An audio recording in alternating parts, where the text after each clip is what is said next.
ShartimusPrime, reading comics, toys are hella sick, hella whacking it, taking bad hits, taking bad shit, Subscribe,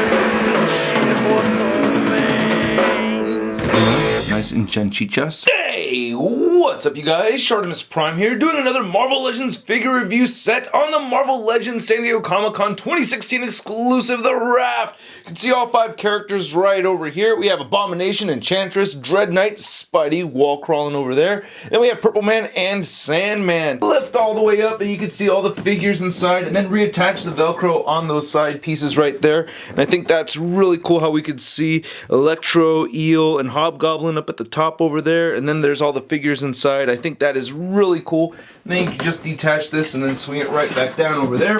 Now flipping this all the way around, you can see there's a little bit of a bio right there on the whole box set. You can see there's no bio for Spider-Man. Anyway, on the top you can see some windows right up over there, looking pretty cool. And then on the bottom, not much else going on. Anyway, let's get to it and crack these things open. And here's our brand new Spider-Man figure out of the packaging. And I say brand new loosely because we're getting a reused Pizza Spider-Man body mold with this figure. But they did fix one glaring problem with that Pizza Spidey, and that was the hip articulation. Oh man, I'm so happy. Thank you so much, Hasbro. This figure is so much better now. I really like this a lot. I mean, it feels like a more complete Spider-Man figure now that you can get the hips all the way out. You can get them into these dynamic poses.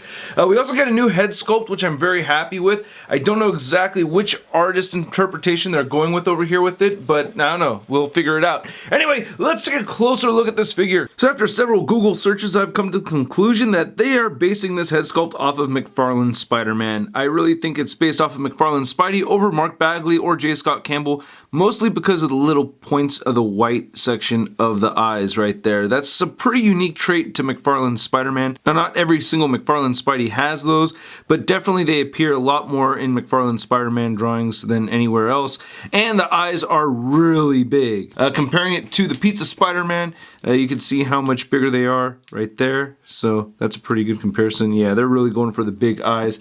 Then comparing it to the J. Scott Campbell Spider-Man, also known as the Todd McFarlane Spidey from Toy Biz, you can see that right there, and they did base this off of J. Scott Campbell, but us fans have dubbed it the McFarlane Spidey.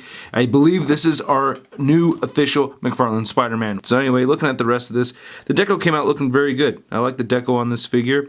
Now, when you get a little lower over here, and I like the big spider logo right over here, I think it looks nice. I think it's pretty well centered, right? It looks okay.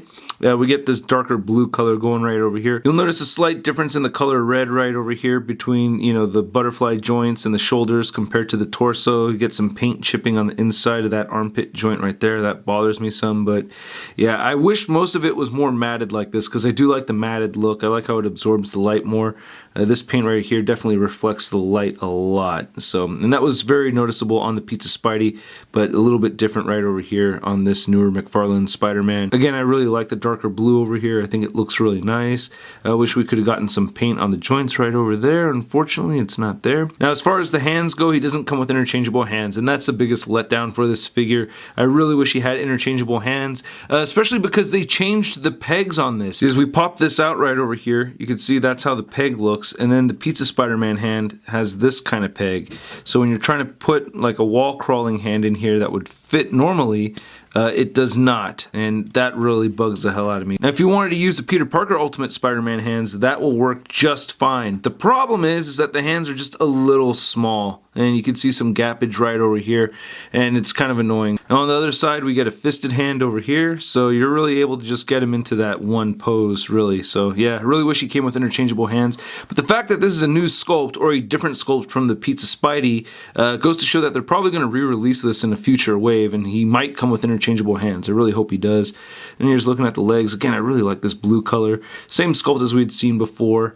And then looking at the deco right over here, you can see some red bleeding right through, so it's not too bad. And the head does fit on here a bit loose, and you could pop it off if you want to, so if you want to do some head swapping, you can. Anyway, you do get some wobbly neck pivot right there, and he does look all the way up, which is fantastic, and he does look all the way down.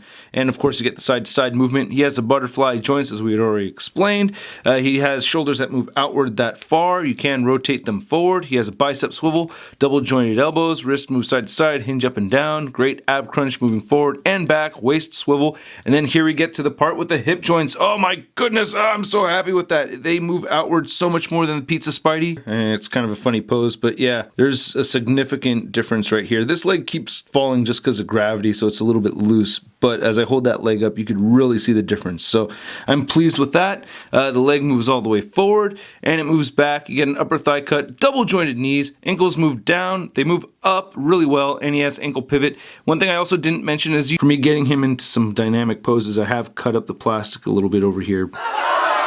And before I measure this figure for you guys, you can see that there's some severe warpage in the elbow joints right over there. So I'm going to need to take a hairdryer and some cold water and straighten those out.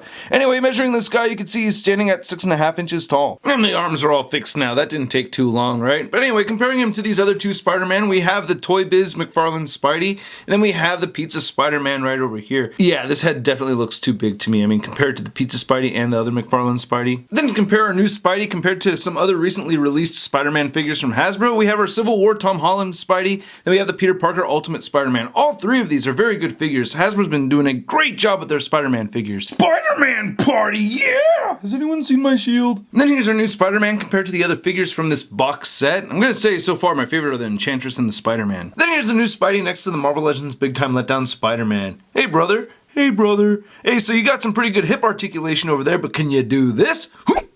Oh, my nards! So here's the Raft Spider-Man with the Ultimate Peter Parker hands attached right over here, and it's passable. It doesn't fit perfectly. You can see some definite gappage over here, and they do look a little small, but it can work until we get a new Spider-Man with the same head sculpt and the Pizza Spidey mold reused again. This will have to do. I really like this figure a lot. Definitely one of my favorite Hasbro Spider-Man figures. I'm gonna say actually for the moment right now, it is my favorite Hasbro Spider-Man figure. The Ultimate Spider-Man one is pretty awesome, but yeah, I'm really liking this a lot. Well, I hope you guys really liked my review. If you did, please hit the like button. Click any of the boxes over here popping up for more Shart in your face. You got the subscribe button right over there. Click that if you want to see more ShartimusPrime videos coming your way. I will be taking a break next week. Yeah, just been pumping out a lot of reviews, and you know, everybody needs to take a break once in a while, even though it's super fun to make reviews. Anyway, click any of these boxes over here for the past couple of videos. If you want to stay in touch with me on the social media, go ahead and follow me on the Facebook, Twitter, and Instagram. And don't forget to check out the photo gallery over at marvelousnews.com. I'll catch you guys later. Peace. Posing action figures, I'm posing action figures, I'm posing action figures every day. I'm posing action figures, I'm posing action figures, I'm posing action figures, it's okay. That's crispy. The Todd McFarlane Spidey Man.